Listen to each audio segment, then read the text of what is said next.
Hey there, my name is Sage and you're watching D&D Daily. Today I am doing a blind stat block reading of the Daemogoth, a creature that comes from Strixhaven's Curriculum of Chaos. Let's get into it.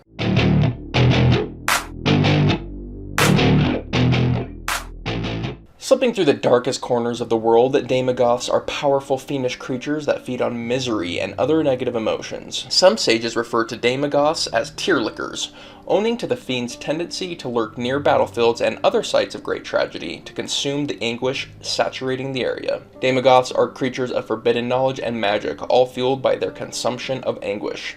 They trade magical influence over the lives and minds of others to ambitious mortals in exchange for the mortal's agony. Daemogoths are alien-looking in the extreme. Their eyes are insectile or smooth and bulbous like gleaming jewels, and they have 5 arms. They typically wear long robes which drape low over their forms, and they sport a halo of thorns, antlers, or floating stones or crystals. That's a pretty interesting description. Let's go ahead and take a look at the picture. So we have multiple arms. Clearly some magic going on, creepy looking thing, long robes. Yeah, this is kind of like a demon mage is what it comes across to me as. Let's see how those arms are incorporated into the stat block. The most interesting arm to me is the one coming directly out of the chest. I wonder if they'll end up using that somewhere in the stat block. Let's find out. The Daemogoth is a huge fiend, typically lawful evil, has an armor class of 16 and 157 hit points, and it has a 40-foot movement and climbing speed. That's pretty interesting. I can see how it could be a climber with all those arms. Has +4 to strength, +2 to dex, +4 to constitution, +5 to intelligence, +2 to wisdom, and +4 to charisma. That's a very powerful lineup of stats.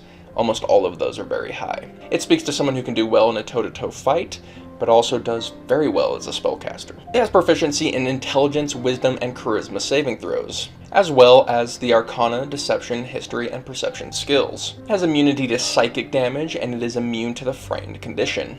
It has a true sight out to 120 feet, pretty powerful, and a passive perception of 16. It speaks abysmal, infernal, and has a telepathy out to 120 feet.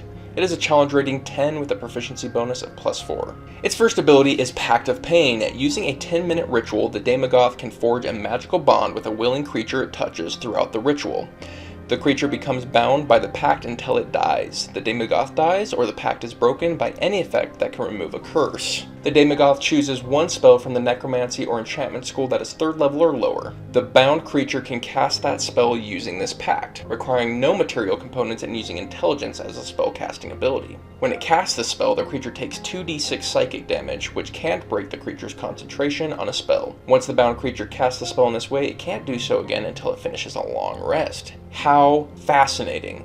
That is a very interesting mechanic, and very flavorful and very story-driven. That gives you great reason to add a Daemogoth very early in any campaign. Yeah, so it needs to strike up a deal with them. They have to agree with it because it takes 10 minutes. But if they do, then they get some extra spellcasting. It's very, very warlocky, and this would be like a very mini patron of a warlock. Very cool. I like that, very story heavy. I think that's wonderful, I think that's great. Big fan of that. Moving on to its actions, the Daemogoth makes 3 agonizing burst attacks.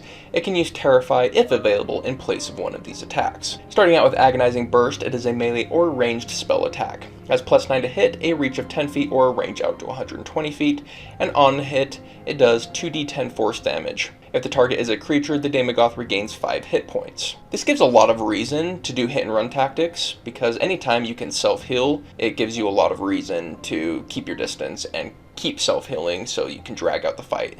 More of a fight of attrition as opposed to a quick get in there, kill him, and get out. And if you use all of your resources, then you just simply retreat. Very different playstyles. Looking at Terrify, which recharges on a 4 through 6, the Daemogoth targets one creature it can see within 120 feet of itself. On a failed save, the target takes 6d10 psychic damage and is frightened of the Daemogoth until the end of the Daemogoth's next turn, and the Daemogoth regains 5 hit points. On a successful save, the target takes half as much damage and isn't frightened, and the Daemogoth doesn't heal. So Terrify is just a better agonizing burst in every single way. So you're going to be using Terrify on cooldown. Talking about his tactics, we're definitely going to want to keep our distance since we have a range out to 120 feet. So using distance to begin the combat is going to be best practice. Something to note with the Daemogoth is other than just a higher than base movement speed, it has nothing to add to its mobility, which I think is its greatest weakness. Once a barbarian closes distance with this guy, he's going to have a hard time separating. So he'll need to take that into consideration with his +5 intelligence before deciding when and where to take combats. If he can take combat on a high ground above on a cliff or something like that, that would be ideal for his tactics. By far the best thing about the Daemogoth is the Pact of Pain. Being a mini patron is just so cool, and making them use health points to be able to cast this spell for free is just so rad. I love that. I would absolutely focus on that if I was running a Daemogoth. Alright, this has been my blind stat block reading of the Daemogoth. This is D&D Daily. We release new D&D content every day, so it might be worth your time to hit the subscribe button so I can see you on the next one. Speaking of which, see you on the next one.